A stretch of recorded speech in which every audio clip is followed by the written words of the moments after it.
What's going on, wonderful people? It's your buddy Big Rob with another episode of Big Rob's House of Entertainment. And no Chinese food. None. At all. Ever.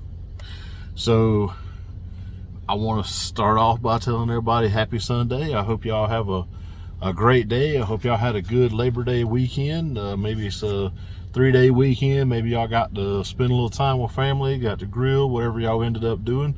I hope y'all had a good one. I had a pretty decent one myself. Thank you for asking. This week, I am on my third entry in my Canon Films box set deep dive, so to speak, I guess. This week, I'm going to be talking about the 1984 action classic Missing in Action. This was a Chuck Norris film, the first of several Chuck Norris movies that first of several movies that Chuck Norris and Canon Films did together. Well, I can't talk real well today, so y'all, I apologize and forgive me. It was not real critically acclaimed because movie critics don't enjoy movies or something. I don't really know. But the audience freaking loved it. Why? Because it was an awesome action movie. It was between a $1.5 and $3 million budget, and it made about $52 million at the box office. So a little bit of a winner there, you know what I'm saying? It did what it was supposed to do. The film has two sequels, or a sequel and a prequel. Missing in Action 2 was actually filmed at the exact same time as Missing in Action, and it actually details what happens before this movie. But when they were filming everything, they decided that this movie was actually the better made movie, the better received movie, so they made it the first movie and they released it first. And then the third movie is a sequel movie. They're not, the other two are not part of the box set, so I won't get to those anytime soon, but there's a good chance I will get to those, because I enjoyed this movie. I enjoyed Chuck Norris. He beats people up really well. So there's a good chance I will get to Missing in Action 2 and Missing in Action 3. It just won't be right away. So if you need to see them, then by all means, go check them out. Again, this is part of my DVD box set that I have, so that's where I got a hold of it. Probably is available online. I neglected to check because I am a terrible researcher, so I apologize for that. I will check while I'm editing, and I'll add something in somewhere, so cast on this one, obviously Chuck Norris. He plays Colonel James Braddock, who was in the American military during the Vietnam conflicts.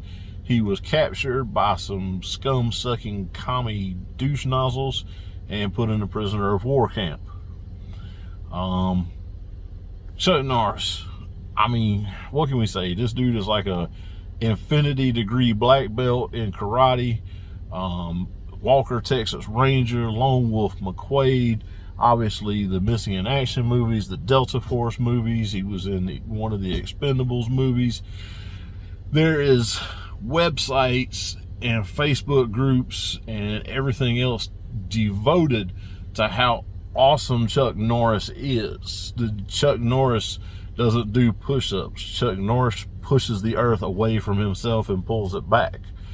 Behind Chuck Norris's beard is not a chin, rather it is a fist, and it will punch you. Chuck Norris is not afraid of the dark. The dark is afraid of Chuck Norris. We know who Chuck Norris is. Chuck Norris is awesome. If you don't know who Chuck Norris is, then what are you doing with your life? You must be a child. And in which case, keep watching. Also, Jack Tucker was played by M. Emmett Walsh. M. Emmett Walsh is one of those characters. He's always on the side. I don't think he's ever really been a main star in anything. But he's been in just all kinds of movies. He was in Blade Runner. He was in The Jerk with Steve Martin. He was in Critters, horror movies. He's been in hundreds upon hundreds of movies. He plays the bad guy. He plays the friend. He plays the crazy guy. Just, he's a very versatile actor, but he's never really the actor. He's cool though. He's one of those guys you recognize his face when he shows up in a movie, but not necessarily who he is. Senator Maxwell Porter was played by David Tress. David Tress, he was in Xanadu, and he's been in a whole bunch of TV shows, like an episode here, episode there. Again, he's one of those stalwart Hollywood types that he is a great, not the main actor, but, you know, co-star. You know, he fills in the spot that's needed. Ann Fitzgerald was played by Lenore Kasdorf. She was in Starship Troopers. It was Rico's mom. She was in the old Flash TV show from the 90s and just a ton of other TV and movie work. She's got a pretty prolific career for herself. Real nice lady, seemingly. I don't know her, obviously. I'm just, she seems like a nice lady. I don't know.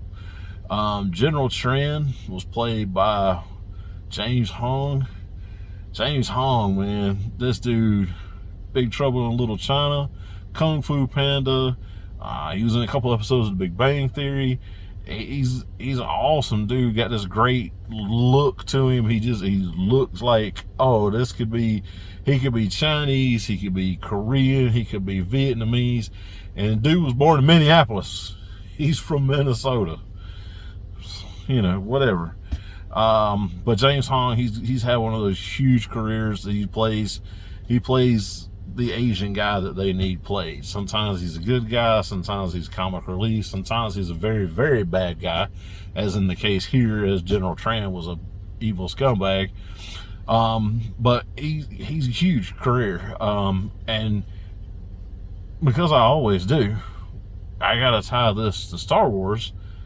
James Hong was voiced Star Wars Visions in episode. He was one of the voices in Star Wars Visions season 2, I believe.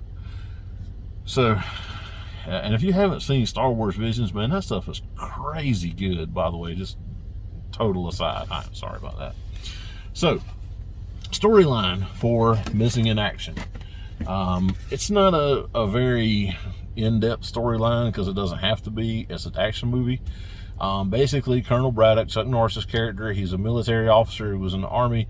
He spent 7 years in a Vietnamese prisoner of war camp. He managed to escape and get back to America. Now that the war, the Vietnam conflict is over, the Vietnamese government is saying, oh, there's no more American troops in war camps. We don't know what you're talking about. We released all of them. You know, typical commie scumbag lies. Well, anyway, so Senator Maxwell and Lenore Kasdorf, sorry, couldn't remember her name, Ann Fitzgerald, they are going to go over there and have this big meeting with the General Tran and these other guys, and they want Colonel Braddock to go because he was there. So they do, and they go to Ho Chi Minh City to investigate the reports, and of course, General Tran tells them there's no U.S. Troops left. Which is a bald-faced lie. And so Chuck Norris sneaks out of the hotel and starts investigating. He stabs General Tran because that's what happens when you're a dirty commie. You get stabbed by Chuck Norris. Sorry. Squirrel. Woo! ADHD. I don't know what to tell y'all. So anyway, he finds out that yes, there is indeed servicemen still being held, which he knew. He travels to Thailand and meets up with Jack Tucker, M. Emmett Walsh, who was an old army buddy and is now a black market firearms dealer. Which, when you retire from the military, black market arms dealer, that's like one of the better retirement plans. As long as you don't get, like, you know, murdered or anything, that's the way to go. So, but anyway, so they, Tuck and Colonel Braddock, they go back to Vietnam to save prisoners of war. The first prisoner of war camp that they get to, they actually only find Vietnamese citizens. Of course, they free the good Vietnamese citizens, and they all take up their fight for freedom, which is awesome for them. But then one of the prisoners tells them that the Americans had just gotten moved like a couple hours before they came in. So they keep going, keep looking, and they end up, he does find the Americans, thank God, you know. And so they start running, trying to get away. Massive firefights. This was filmed in the Philippines, which has some really cool looking jungles, beautiful scenery, plants and stuff. And you know, it's just real exotic looking if you've never been, you know, to something like this. It's very beautiful, but it's a very different than what I'm used to in South Georgia and South Florida, right? So unless you've been somewhere where there's an actual jungle, you just don't know. I mean, this is alien as all get out. So, but anyway, so they do start fighting their way back to try and get away. They manage to get to the water. They're on a boat. Jack's second in command is on their main boat, and he's firing at these enemies who are coming in on a big patrol boat. He ends up getting killed, so Jack jumps off the raft, and he takes up the gun on his main boat and still trying to keep the bad guys away. As a military chopper comes in and lands, well, it doesn't land, it drops a rope ladder. And the POWs and Colonel Braddock get away. Unfortunately, Jack does get killed. They explode his boat. He does die. But then once all the POWs and Colonel Braddock's on the helicopter, that helicopter comes around and launches a couple of missiles right up that patrol boat's butthole. Boom. Yeah, score one for the Americans. Right? So anyway, so they get there, and he asks the pilot asks him where to. And Colonel Braddock's like, boom, Ho Chi Minh City, head back to the land. So you get back to Ho Chi Minh City, and they're still sitting down. The senator and the lady are sitting down with these Vietnamese generals and whatever. And they're, oh, yeah, we promise there's no Americans. And about the time they say that, then Braddock and the prisoner of war bust in on them. Like, yeah, put the lie to you, buddy. And that's pretty much the end credits, right? So good guys win. He saves the POWs. Unfortunately, you know, he loses Jack. Some other people do pass away, but really solid ending. Great movie. You know, really focuses in on the Vietnam conflict and the POWs that were involved there. Even today, I mean, this happened years ago. I mean, we're talking 60 years ago, and even today, that's still a sore subject. Vietnam is. And even the newer wars in the desert. I mean, it's just some crazy stuff. So a couple of interesting things that I thought. So I found out that this movie and several of the others, Chuck Norris eventually dedicated to his brother Waylon, I'm not sure if I'm saying it right. Anyway, who was killed in Vietnam in service. And this movie actually had a very young Jean-Claude Van Damme as a stuntman during one of the scenes. I didn't see him when I was watching it, but I wasn't really looking for him. But anyway, this kind of helped launch Jean-Claude Van Damme's career into Bloodsport and the other movies that he did with Cannon Group and so on and so forth. Bloodsport is in my box set. We will be getting to that one fairly soon, and I'm really excited about that. Frank Dukes, boy. Anyway, so that was the movie. I really enjoyed it. But I will say that movies like this, they kind of hit me hard. I've never served. Obviously, you can look at me and tell I'm a fat piece of tub of lard. But I mean, I got family and good friends that served, and just, I don't know, just the thoughts of anybody being captured like that, and the torture and stuff that they were subjected to is kind of bums me out. Even though it was a great movie, kind of threw me for a tailspin. So I'm gonna tell you a story to kind of get everybody's, you know, lighten the mood a little bit. I told this story on TikTok the other day, so if you know my TikTok, you know the story already, so it's fine. So I was sitting around a couple weeks ago talking to my niece, and we're talking about the crazy things that's happened, and you know, how do you know you live in the South? The strange things that we do, the customs and so on and so forth, which I've only ever lived in the South, and I don't ever want to live anywhere else, but that's just me personally, my own thing. But anyway, so I was telling Isabella, I said, Izzy, I said, here's the thing. I said, this is the way you know that you live in the South. I said, when I was in middle school in 8th grade, fixing to go into high school band decided they needed new uniforms. The old ones were getting kind of old, and they found out that there was a real fat tuba player coming up in the next year that couldn't fit into any of the uniforms. They needed bigger uniforms and more uniforms and updated uniforms. I don't know who that guy was. But anyway, so they got, you know, together, and the band boosters decided, you know, we need to have some different fundraisers. You know, you sell Boston Butts, or you sell Krispy Kremes, or you know, just different things here and there, mostly involving food, because we like to eat, because, you know, we do. Anyway, so the one person got the brilliant idea. I don't know who came up with the idea, one of the band boosters, but I mean, it was a pretty solid idea. So what happened is they took the football field and they gridded it off into, I don't know, 2x2 squares, 4x4 squares. I'm not real sure exactly what size. But anyway, they gridded the football field off, and then we sold tickets for each grid. And it was $5 a ticket or $10 a ticket, I don't know. Anyway, and then one Saturday morning in the fall, it was Saturday morning, so it was after the football game, you know what I'm saying? We all showed up about 9 o'clock in the morning, 10 o'clock in the morning. I don't really know what time it was, because this has happened, let's see, I was in 8th grade, so we're talking mid-90s here, you know, 94, 95 range, so it's been a minute or two.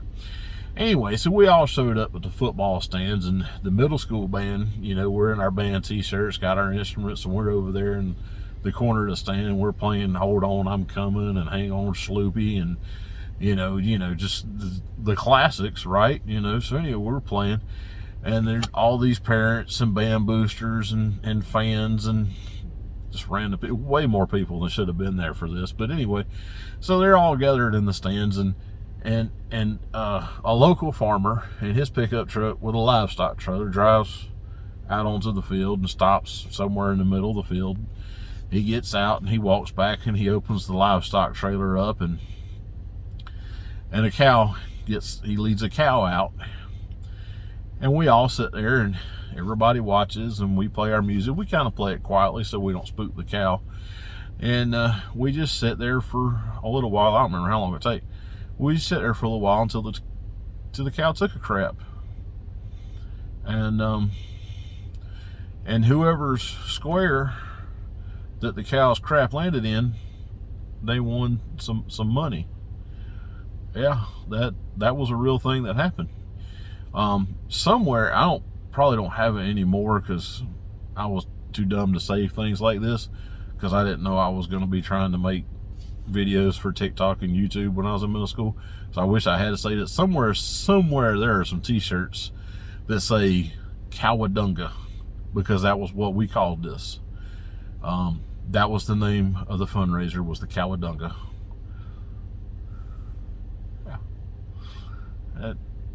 Yeah.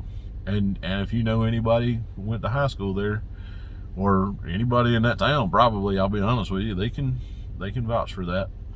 So yeah. So anyway, so that was my story. That was my movie. So that's my show. I really want to appreciate all you guys that stuck around. I apologize that the content's not maybe coming quite as fast as it should be. I am still doing my level best to get you guys something every week, and I will try to get better about giving you guys some stories. But anyway, if you enjoyed what you heard, please make sure to hit the like button, leave me a comment, leave me a question, leave me a complaint. If you really like what you heard, then be sure to subscribe, hit the bell so you know when I drop new content. And please, please, please, please tell people. That's the only way I grow this program. Let people know.